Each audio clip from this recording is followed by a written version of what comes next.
So I tried my first real attempt at a game jam, but I was unable to actually meet the deadline, and I ultimately decided to stop pursuing this game that I'm working on now. And instead of just throwing this on my computer, never to be seen again, I thought, why not share what I have with you now? Like I said, this is my first real attempt at a game jam. I have viewed other game jam pages and read through themes before, and I would come up with great ideas. I even have some ideas still saved from prior game jams, but for the most part, I never went past the just thinking about it phase. However, something was different this time. I saw that Juniper posted a video talking about their game jam. I did what I usually do. I went to go check it out, expecting to just read the theme, have some fun ideas, and then end there. However, that did not happen. Maybe with a combination of my gaining skills in game development and the very serious theme of spin to win captivated me to actually give it a try, a real try. And even though I did not complete the jam and submit any game, I still feel like I learned a bunch, and I would like to share what I did instead of just throwing it onto my computer randomly.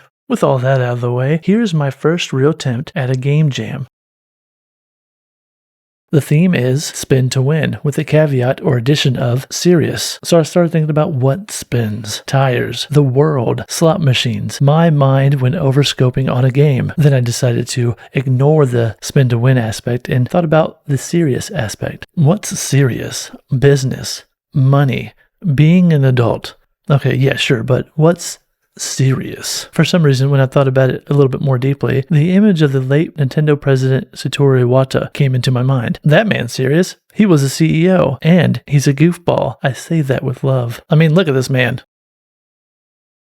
Then I started thinking about the me's. Maybe I could use a me-like character. Okay, if I decide to do that, how can I add them or add the theme spin to win with them? I was overwhelmed with thoughts. So I do what I usually do when I'm overwhelmed with thoughts. I draw it out, or in this case, pixel it out. I busted open a sprite and created this. Okay, the idea here is that the boss would be in the middle, and these little circular things around the boss would be the player character. You would click and drag the mouse and gain revolution points for every complete revolution, and occasionally these little characters would punch that little guy in the middle. For some reason, I thought this was good enough and decided now would be a great time to jump into a game engine.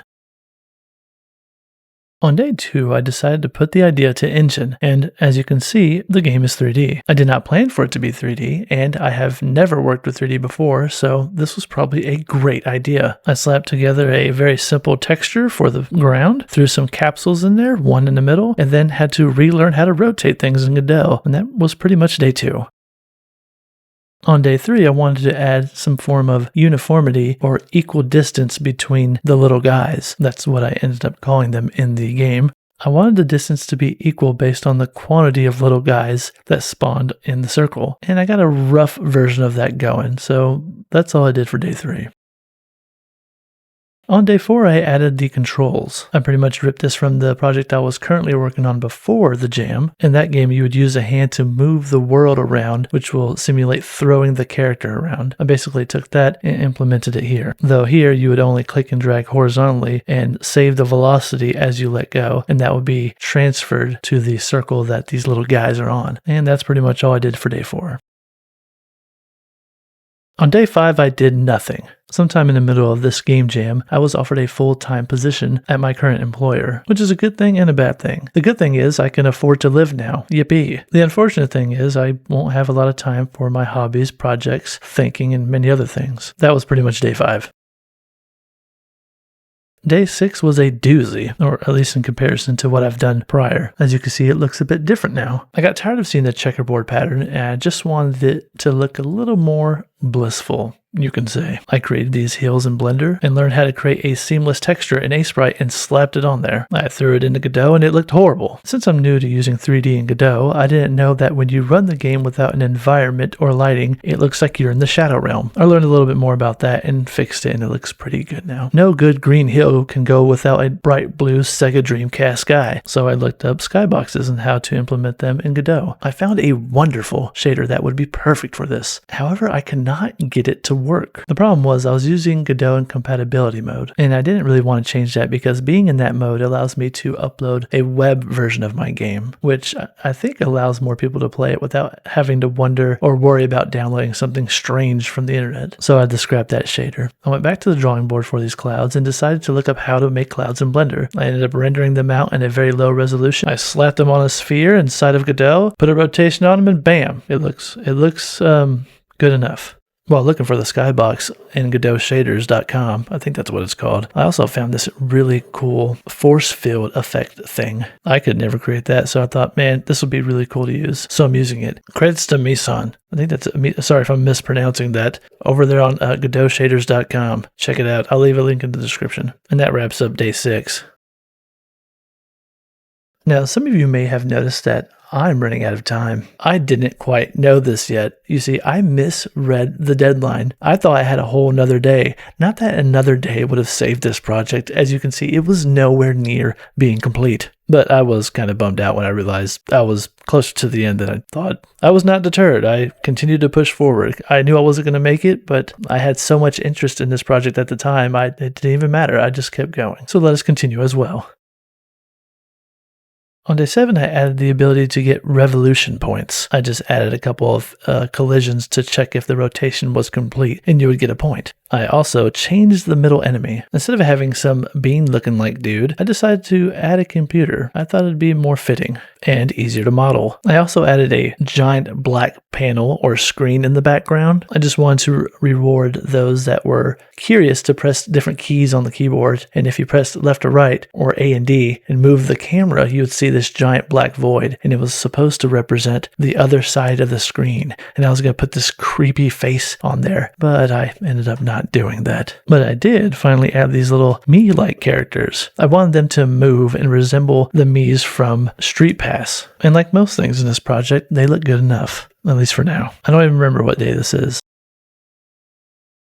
Anyways, I decided to try to see what kind of UI I could put in this game. I actually created a 2D game not too different than this game, and I thought maybe I could pull the UI from there and add it to here. It's really bare bones right now, but I thought it would work. Also, who's that guy? Next, I wanted the guys to look like they're running towards the center to get into this fight with this computer. So I made it look like they're coming from the hills. I just spawned them in, and they run towards the center, and they all help each other out, beating this computer up. So I added a punch mechanic. Well, it's not really punching. It looks like they're running towards the computer, giving it a smooch. But the idea's there.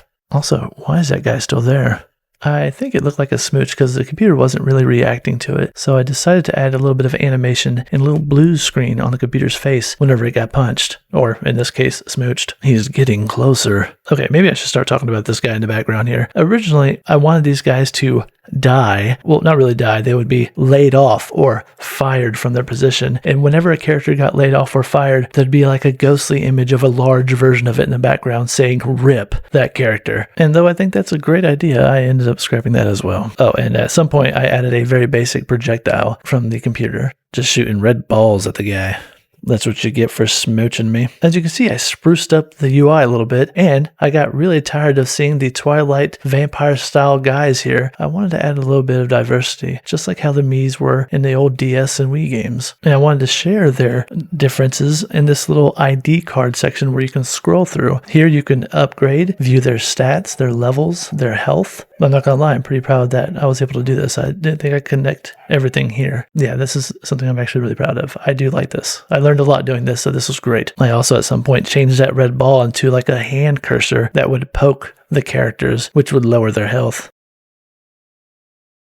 It was around this point I was getting kind of burnt out. I don't know if it had to do with my job, personal life, or anything else. I do like the game, and I enjoy the project. I threw in some camera changes and a few extra things here and there, but at this point I decided to call it quits. I feel like I should have joined the Discord or something while attempting to make this, but I'm not really good at socializing on Discord, or in any way for that matter. That's why I'm creating this. I didn't want this project and my weird creativity with it to just hide away forever. I know this probably doesn't look like much, but I had a great time doing it and I learned a lot. I hope you enjoyed what you've seen. And if you create a project that you probably won't share with anybody, maybe reconsider it. At least show a picture or two. It's okay if you don't, though. Anyways, thanks to Juniper for hosting the game jam, and congrats to all those that submitted or even just attempted. I think it's really cool. I really hope to be uploading more frequently, so if you're interested at all in this, maybe stick around, give it a like and subscribe. I would really appreciate that. Anyways, thanks for watching, and goodbye.